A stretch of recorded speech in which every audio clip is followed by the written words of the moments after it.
Alright, so we're back in the shop, and we got the 97 up on the rack, and on the front here we're finally doing some lowering on it. And right now we've just got a 2-inch drop spindle on there, and I was thinking he was going to get the 2-inch spring and 2-inch spindle for a total of 4 on the front. And then if you recall, we had this is supposed to be a 4-inch drop with the front bracket and the shackle, but he wanted to do the spring under, which requires you to do the frame notch and drill some big 1/2-inch holes and bolt it and plate it and all, and then the shock extenders and all that good stuff. So when we did this, it put the tire pretty much above the fender, and before we did it, there was 8 inches from the top edge to the top of the tire. So allegedly on these trucks, the spring under is only supposed to be 5 inches, allegedly. So he really didn't know what he wanted to do, what direction he wanted to go with. So we put the new tires and wheels he bought. These are 22 somethings, and again we measured at static ride height. It was 8 inches there, and I think 6 inches in the front. So again, that's what he brought us, and that's what we're trying right now. So I will put the other spindle on, finish the shocks and everything on here, and then set it down and see what we're working with after that. The engine's running everything. The transmission pan on this thing has just been problematic since day one.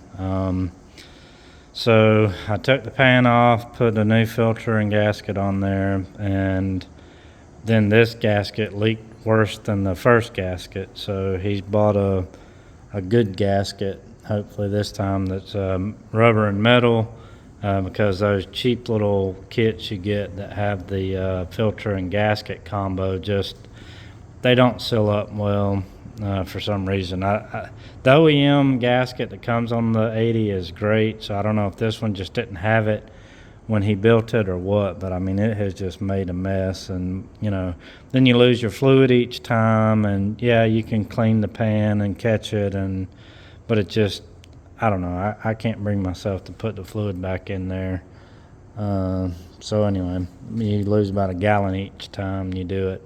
So I've got to get that on, because I came in here the other day and it was just, as you can see, all over the floor there.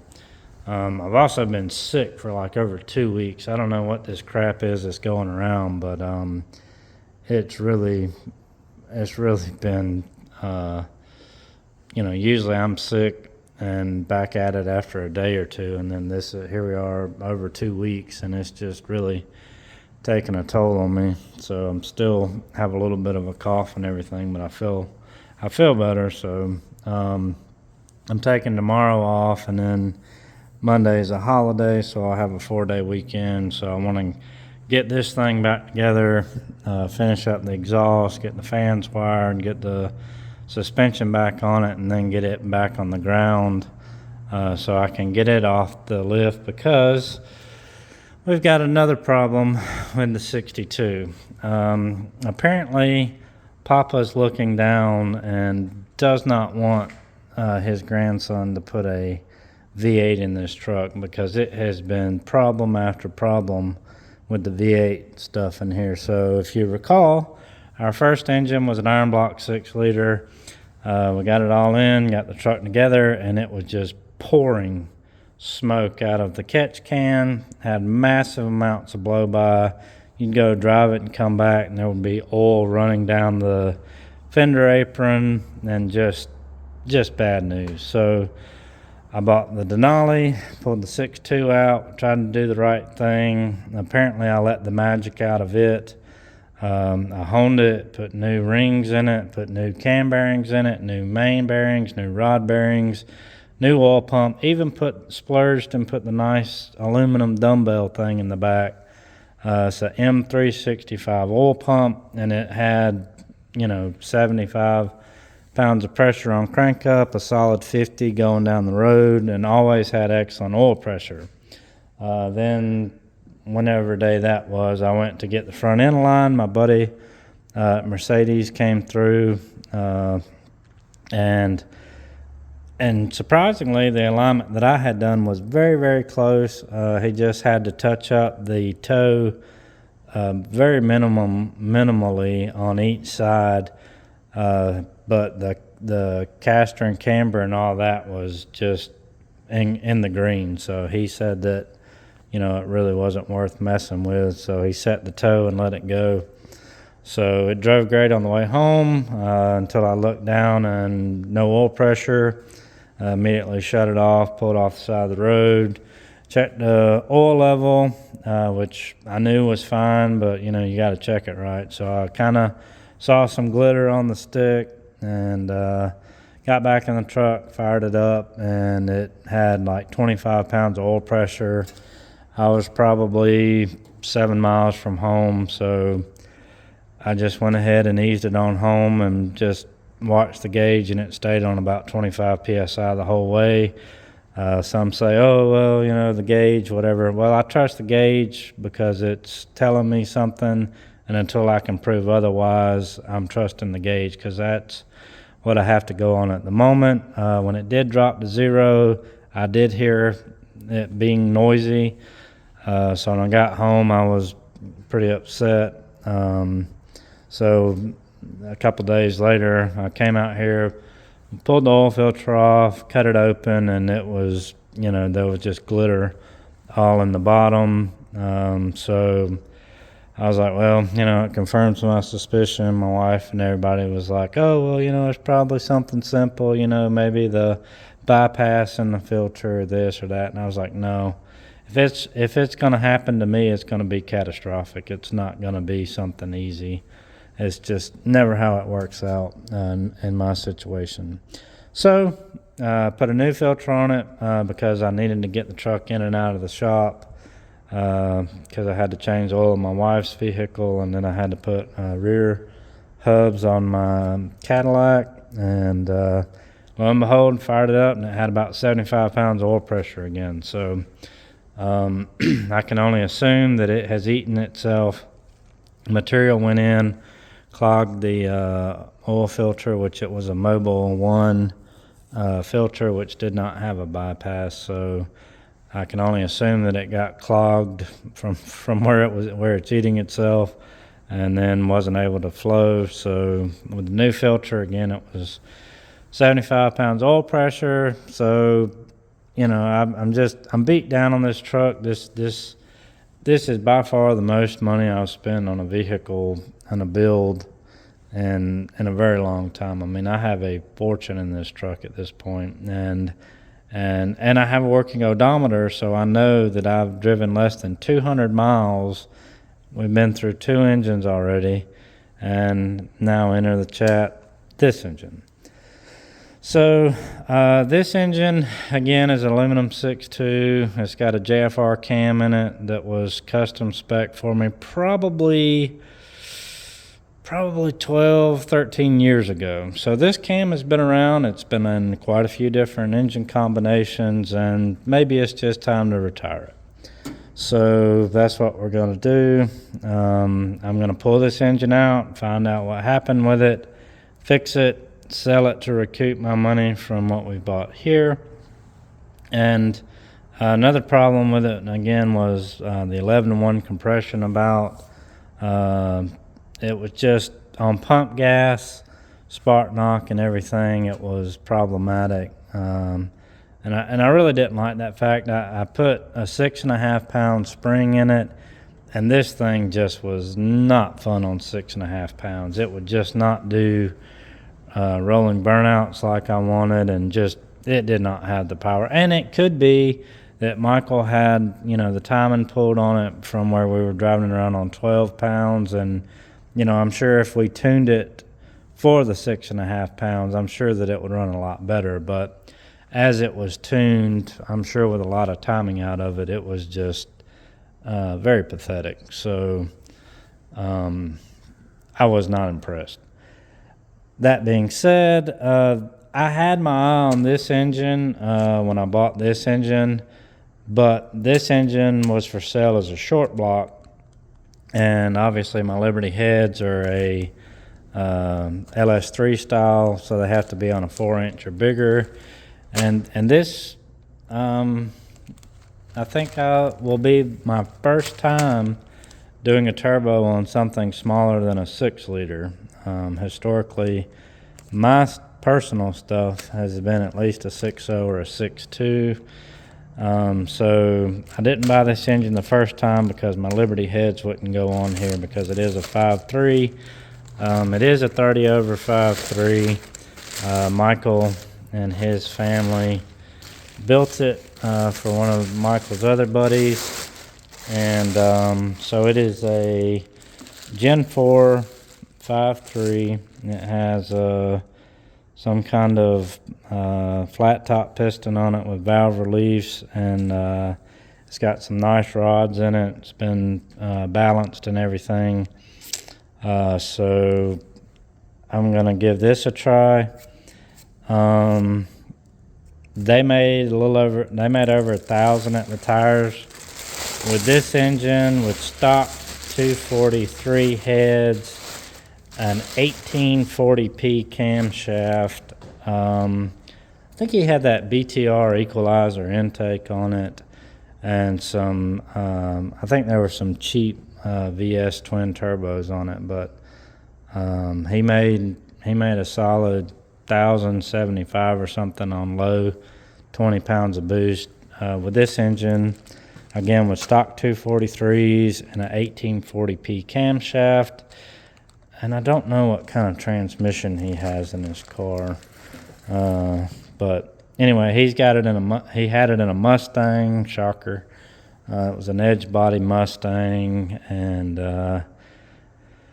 I don't remember how fast he went with it. So this engine only has a couple dyno pulls on it, and it has a little bit of runtime in his Mustang, and it went, I think it went mid-5s in the Mustang. So we're gonna see how it does with the S480, and we also have a couple more goodies because my heads, the Liberty heads, would not fit. He had a set of, these are called Frankenstein heads, and so they're, I don't know, they're an expensive head. They've never been bolted on. He never ran them, so I mean they're still in the box, never been opened. Well, I mean they've been opened, but they've never, I mean you can still see the quality inspection sticker, but you know, it's supposed to be a pretty nice cylinder head, titanium retainers, that sort of deal. So we'll be running these on there, and we also got a camshaft that he had done. I think it's kind of it's a pretty big camshaft. It's surprisingly, let's see, which box was it? This one. Okay, so this is the camshaft he had done. I don't know. Let's see. Oh, there's a cam card. So I think it was on the end of the box. One of the ends or something. Oh no, it was on. I don't know where it was. Anyway, it was let's see. I'll try to open this. See what it says.